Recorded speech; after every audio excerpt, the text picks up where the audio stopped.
Nuestra tercera sesión, tenemos el keynote de la profesora Laura Alfaro. Laura Alfaro es la Warren Alpert Professor of Business en la Escuela de Negocios de Harvard, desde donde ha estado desde 1999.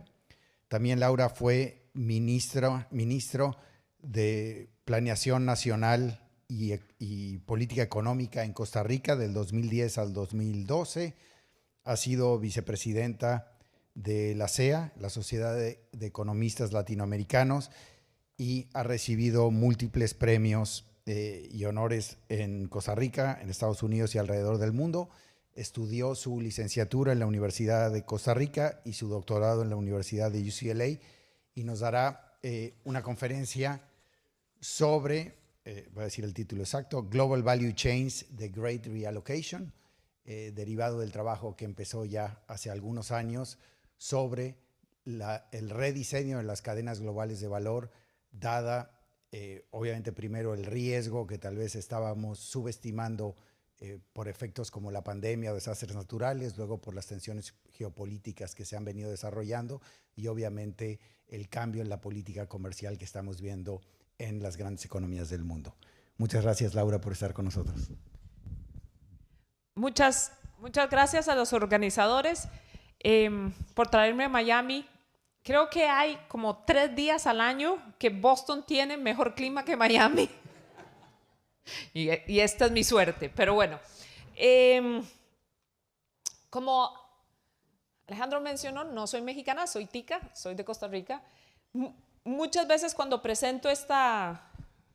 hacemos esta presentación, hago este chiste que yo soy de Costa Rica, mi coautor David es de Singapur, y entonces somos los representantes de las economías pequeñas.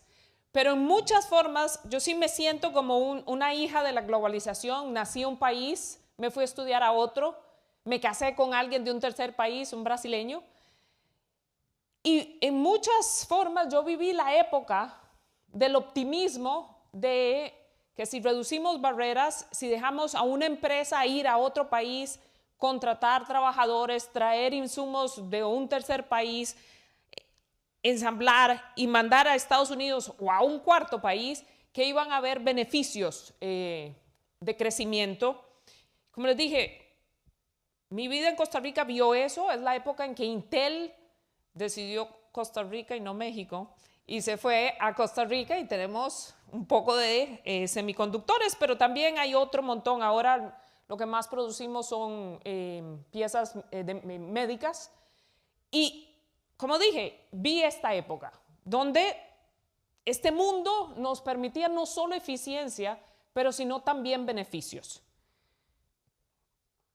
Vamos ahora en esta época, y es la época donde guerras, cambio climático, riesgo, terremotos. Hay ahora un temor que esta globalización impone no solo a las empresas, sino también a los países riesgos, al punto que está esta nueva visión de lo que tenemos que hacer es... me la puso en español. Yo iba a poner la que está en inglés. No importa. Me acabo de dar cuenta que va en español. Ok. Que hay este aumento de barreras. Mucho de este aumento de barreras ha iniciado por una visión negativa a la globalización, sobre todo en países ricos. No es tanto todavía en países pobres, ha empezado sobre todo en países ricos, y esto está documentado en varios papers. Y esta idea de Janet Yellen, que tal vez la forma en la que podemos mejorar la situación actual es traer las cadenas de valor más cerca, ya sea más cerca en un país amigo o más cerca dentro de Estados Unidos. Entonces, en este paper que escribí con David Chor de Dartmouth, lo que hacemos es primero tener una perspectiva más a largo plazo de la situación de las cadenas de valor, si se quiere, en Estados Unidos. Más a largo plazo, si uno es tan viejo como yo, desde los 90 no es tan viejo, pero si son alumnos, ¿verdad? La mayoría no saben la gran música que teníamos en los 80s y 90s, y bueno, para ellos esto es historia. Entonces empezamos en 1990 y después hacemos un corte en el 2017 y nos ponemos a ver cuáles son los socios, qué tipo de cadenas de valor tenían, dónde están las cadenas de valor. O sea, vemos diferentes señales, si se quieren, de reasignación y de regionalización. Y avanzamos, que creo que todavía va, un gran tema que todavía no estamos viendo de globalización. Esto es un punto también que ha hecho muchos economistas, no solo nosotros, Polantras, Baldwin, Penny Goldberg, mucha gente ha hecho este punto, y es que hay que tener cuidado porque la globalización que veíamos en los 90s, las tasas de crecimiento van a ser muy diferentes a las tasas que vemos ahora. Una vez que cayó la muralla, que abrió China, que América Latina se abrió al mundo y pasamos de tener globalización 0, 1, 2, esas tasas de crecimiento por supuesto van a ser más altas que las tasas de crecimiento cuando ya estamos en 100, 101, 102 y muchas de las comparaciones son en tasas de crecimiento. De nuevo, este es un punto que varios economistas han hecho. Lo que sí vemos es lo que llamamos esta gran reasignación de las cadenas de valor. En esta época, y espero que estas slides tengan el update, lo hacemos 2017, 2022, y sí se ve un cambio en las importaciones de Estados Unidos, que estaban antes 22% de todas las importaciones de Estados Unidos venían de China, al 2022 es 17%, a hoy está cerca de 15, 14, 13, venían de China, y ¿quién encontramos del otro lado? Países como México, países como Vietnam, o sea, una mezcla de países que ofrecen todavía costo bajo y México que tiene la gran ventaja de estar cerquita. En un paper que estamos haciendo con coautores del IMF, estamos tratando de entender cómo este cambio fue tan rápido. Históricamente esto no es tan rápido. Por lo general las empresas en Estados Unidos, el número de lugares donde importa o suplidores de afuera es uno, el número mediano es uno. Entonces tratamos de entender cómo lograron hacer este cambio tan rápido. Y tenemos dos puntos. El primero es, esto es costoso. Si usted era una empresa que antes estaba en China y lo están obligando a cambiarse más rápido de lo que quiere, es costoso, y documentamos un poco el costo de diversificación.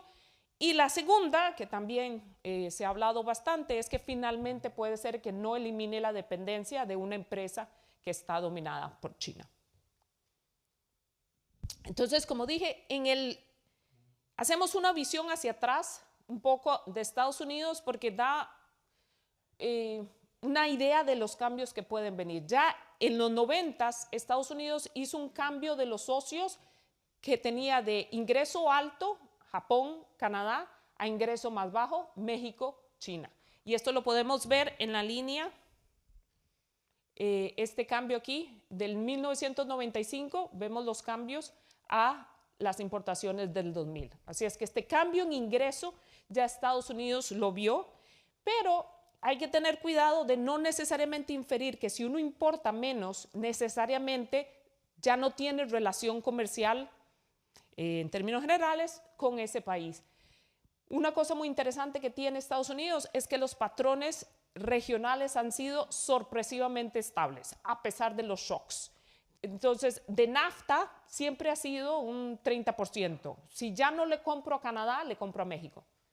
Europa también ha sido como un 20%. Si no le compro a Francia y Alemania, le compro a Eslovaquia y Rumanía. Y digo Europa entendido en general porque estoy incluyendo ahí también a Gran Bretaña, pero se han mantenido relativamente estables, y en Asia es 40%. Si no le compro a Japón, le compro a China. Pero lo que han hecho los países desarrollados y siempre ha sido la forma en que las empresas han lidiado con aumentos de costo o aumentos de tarifa, lo que llamamos Tariff Jumping FDI. ¿Qué es lo que hizo Japón cuando en los 80s y los 90s lo estaban molestando porque los carros japoneses eran mejores, consumían menos, contaminaban menos, consumían menos energía, nunca se destruían. Yo crecí con carros japoneses y les puedo decir que no se destruyen, aun cuando no funcionan, uno los empuja y sigue. ¿Qué es lo que hizo Japón? Abrió empresas en Estados Unidos. Y no solo fueron carros. Si uno se ve la historia, la primera planta fue en California para hacer Sony Triniton TVs. Y con esto uno canta la edad. Yo tenía un Sony Triniton TV. Si le digo a los más jóvenes, nadie tiene idea de eso qué es, porque la mayoría ahora ve tele en un teléfono, en el relojito que tienen aquí. Pero las teles, semiconductors, electronics, cars, Japón puso todas las empresas en Estados Unidos. También lo hizo Alemania, también lo hizo otros países desarrollados. Y uno puede ver aquí en esta línea azul, si uno compara lo que uno compra en Estados Unidos, que es japonés, ya sea importado japonés o producido por una empresa japonesa en Estados Unidos, domina lo que viene de una empresa de China, ya sea que lo trajo de China o que es una empresa que produce en China en Estados Unidos. Y lo mismo es cierto para Francia, Alemania. FDI o inversión extranjera directa siempre ha sido una forma en la que las empresas le dan vuelta a muchas restricciones y también una forma en la que lidian con aumento en los costos domésticos, que fue también el caso de Japón. Tuvieron que ir a buscar producción en otros lugares porque Japón se hizo muy caro.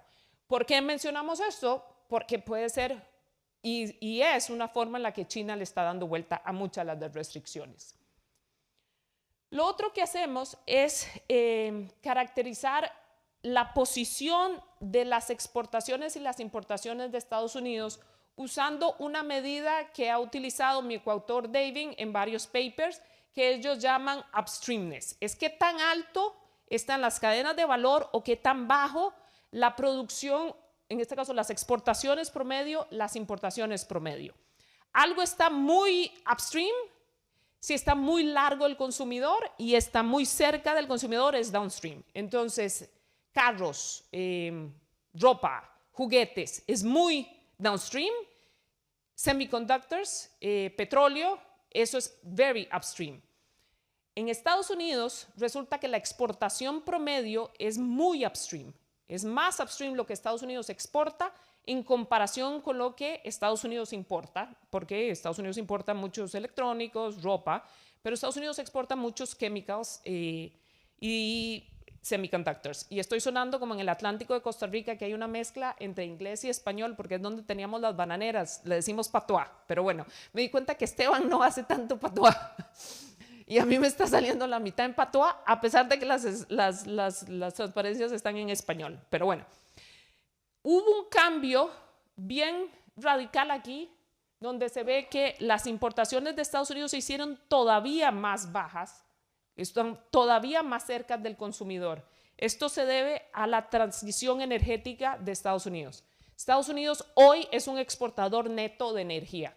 Y esto es no solo porque Estados Unidos encontró gas y aumentó la producción de petróleo, tiene que ver también porque Estados Unidos se hizo más eficiente. El consumo de energía es más bajo y de ahí que tenga este cambio, que se ha hecho todavía mayor la diferencia en las cadenas de valor entre lo que Estados Unidos exporta e importa, y voy a volver a este dibujito después. Si vamos al 2017, en esta época todavía se ve un aumento en las importaciones de Estados Unidos, tanto a nivel nominal, incluso también a nivel real, si quitamos todo lo que es petróleo. Lo que incluso al 2022 también de China. Si agrego 2023 no tanto porque China bajó mucho los precios. Entonces ya las importaciones empiezan a verse más bajas, pero mucho también es efecto precio. Lo que sí pasó en esta época es este cambio de que Estados Unidos dejó de importar 5 puntos porcentuales de lo que importaba de China y mantiene los patrones regionales. Si Asia pierde, Asia gana. ¿Quién ganó? Vietnam. Lo que llamamos los países ricos de Asia, Taiwán, Corea, los países de ingreso medio de Asia, India, Malasia. Asia pierde, Asia gana. Pero en este caso también una gran diferencia es que NAFTA gana. y México ganó bastante, incluso Canadá también ganó bastante. Canadá estaba perdiendo mucho espacio, ha recuperado el espacio. En este análisis nos ponemos a ver las categorías de productos que por lo general dominan el debate político. Nos ponemos a ver qué pasa con carros. Nosotros les decimos carros en Costa Rica. Ese estuvo en español. Yo sé que le dicen coches. Partes de coches, semiconductores y electrónicos.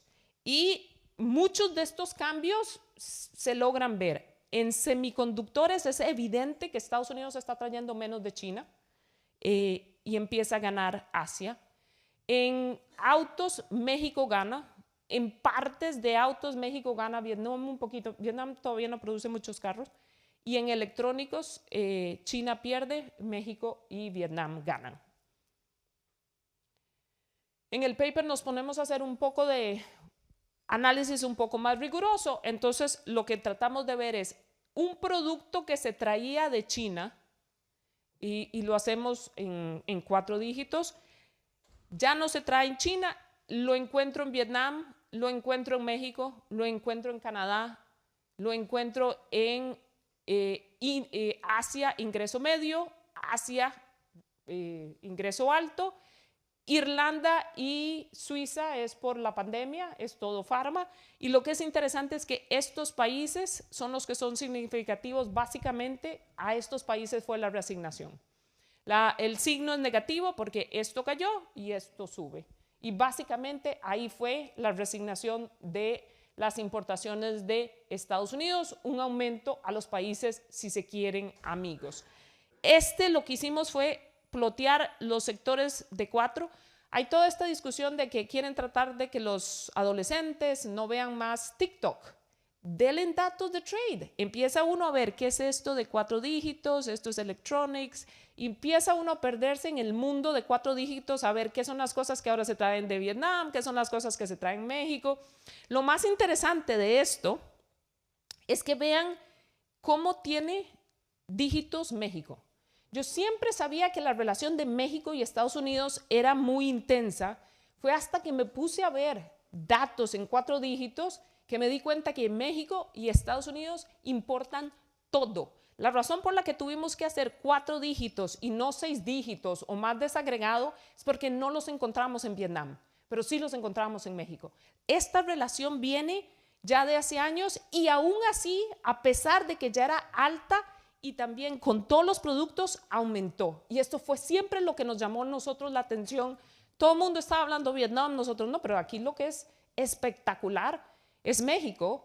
Y siempre lo he dicho, y lo digo de verdad del corazón, cuando uno ve esto en Asia, se desarrollaron.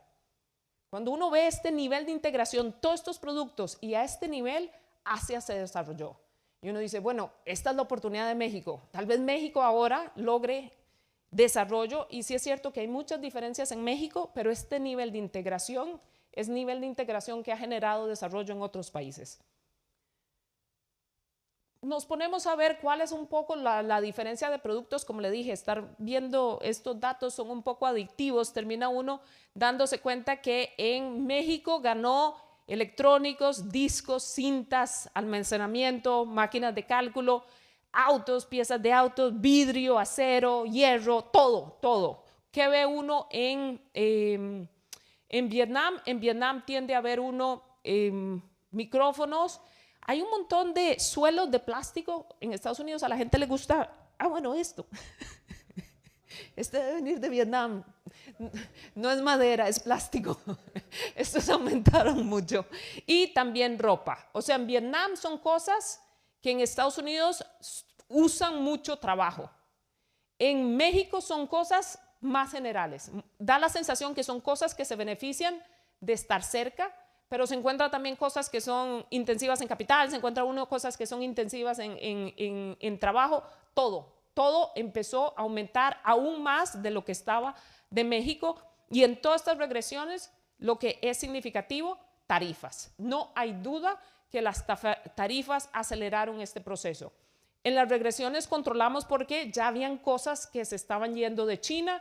China se desarrolló, desarrollo es pagar salarios más altos, y si se pagan salarios más altos, hay cosas que no voy a hacer en este país, no vale la pena, se estaban yendo a Vietnam, se estaban yendo a otros lados.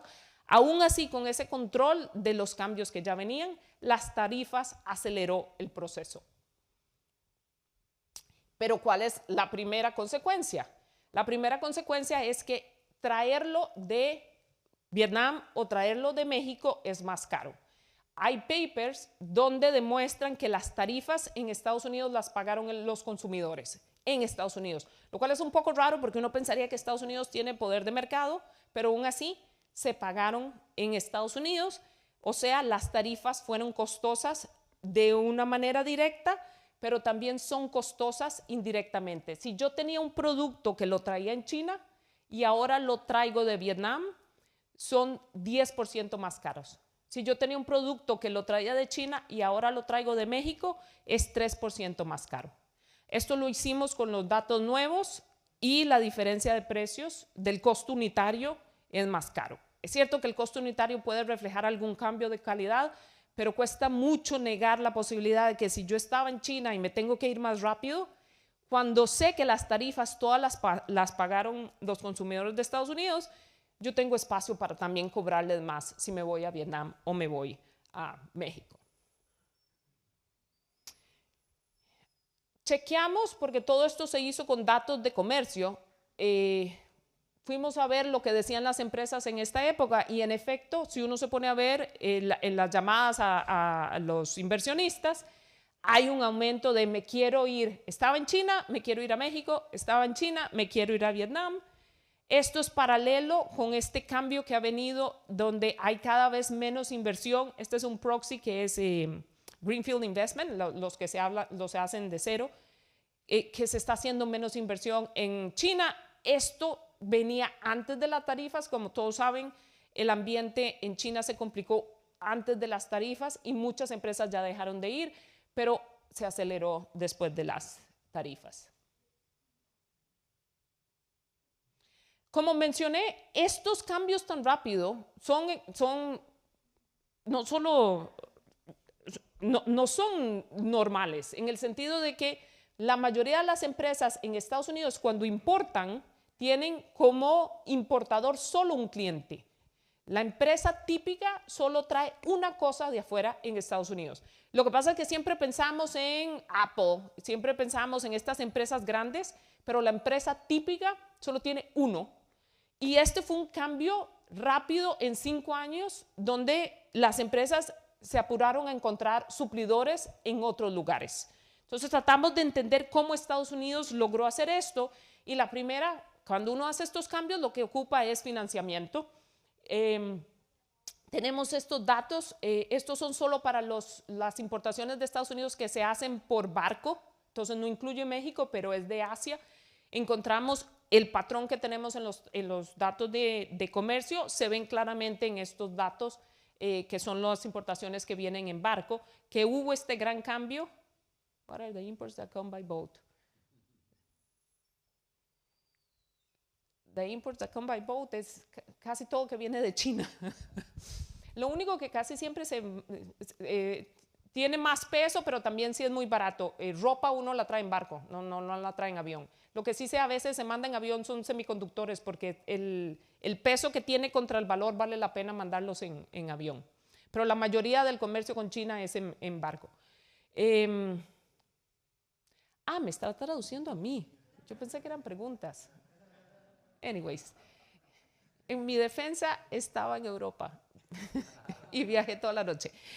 Anyways, entonces nos ponemos a ver el rol de los bancos.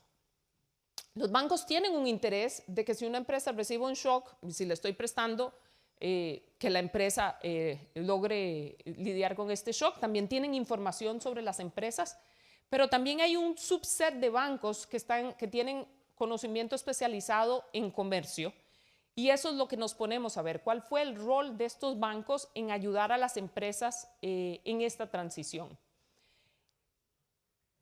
Si logran ver allá, detrás de mi traducción, las empresas que tenían acceso a bancos especializados en conocimiento de comercio son las empresas que logran hacer este cambio más rápido. Esto lo hacemos porque tenemos los datos de Estados Unidos de crédito y los hemos macheado a nivel de empresa con datos de comercio. Y lo que es interesante es que no solo consiguen más préstamos, los consiguen a tasas de interés más bajas y logran aumentar el mercado en otros países de Asia. ¿Por qué mencionamos esto? Porque esta fue una época de Estados Unidos donde este shock pasó en una época que los bancos estaban muy bien capitalizados. Y esa ha sido una gran lección. Para poder lidiar con estos shocks es importante tener un sistema bancario bien capitalizado. Y tengo que decir que en América Latina, a veces no nos dan mucha pelota con esto, pero en las crisis pasadas, están los países un poco más difíciles, los hijos de América Latina un poco más difícil, todo el mundo sabe cuáles son, pero los otros, estoy hablando de Brasil, estoy hablando de México, estoy hablando de Chile, no han tenido crisis bancarias. Los 80s era nuestra época de crisis bancarias, recientemente no las hemos tenido y a nadie le ha parecido como raro, pero fue el producto de mucha legislación, mucha regulación que ha mejorado y esa es una gran ventaja que en el caso de Estados Unidos ha logrado lidiar con este shock y como se han dado cuenta, Estados Unidos sigue creciendo, tal vez más allá de lo que yo me imaginé, y mucho ha sido detrás de un sistema muy bien capitalizado bancario. Pero viene aquí la segunda precaución, que la llamamos la puerta de atrás.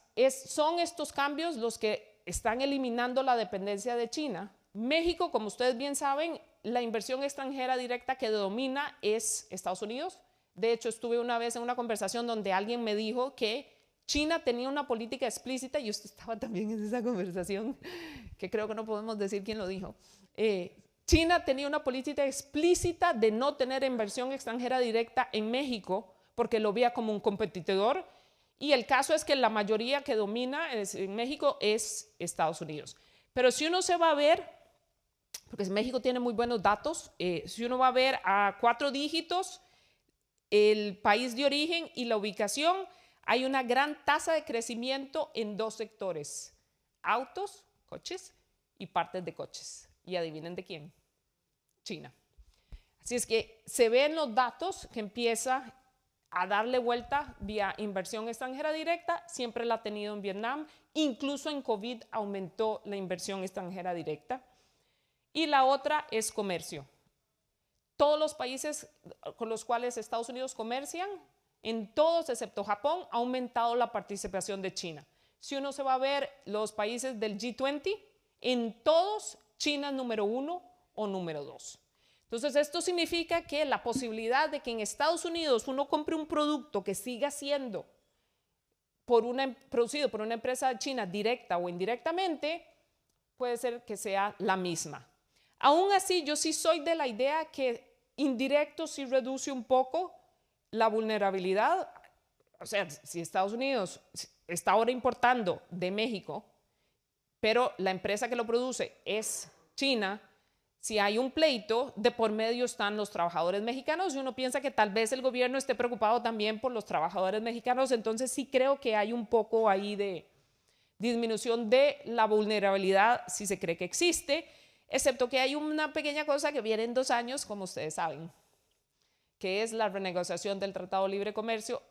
Y si han leído la prensa, ya se está quejando de que se van las empresas a México y las empresas chinas están llegando a México. La posibilidad de que en un tratado le pongan cualquier cosa, como vimos la vez pasada, es bien alta.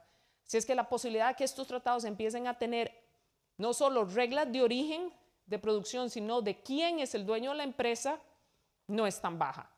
Ahora, encontrar quién es el dueño de la empresa no es tan fácil. No es tan fácil en el mundo actual por muchísimas razones. En el mundo de servicios todavía más difícil. En el mundo de cripto aumente la complejidad, pero de que se va a discutir en 2 años, me da la impresión de que se va a discutir en 2 años. Y esto es México. Este es, si dicen, el dueño de los datos. La inversión que se ha hecho en inversión extranjera directa y en bienes de capital no la ha visto México en muchos años. Y como dije, esto en muchos países da desarrollo. A ver si México toma la posibilidad que estos cambios han traído. Estos son los datos del 2023. Como dije, cuando nosotros hicimos esta presentación, hablamos mucho de México porque nos sorprendió el cambio de una base muy alta. Vietnam venía de una base muy baja, agregue un año después, ¿y who's number one? México, que ha dominado el cambio de la reasignación de Estados Unidos, de China a Estados Unidos. Y como dije, aquí al final Estados Unidos empieza a tener un aumento en las importaciones que ya no son tan cerca al consumidor. Es posible que esto ahora se esté produciendo en Estados Unidos.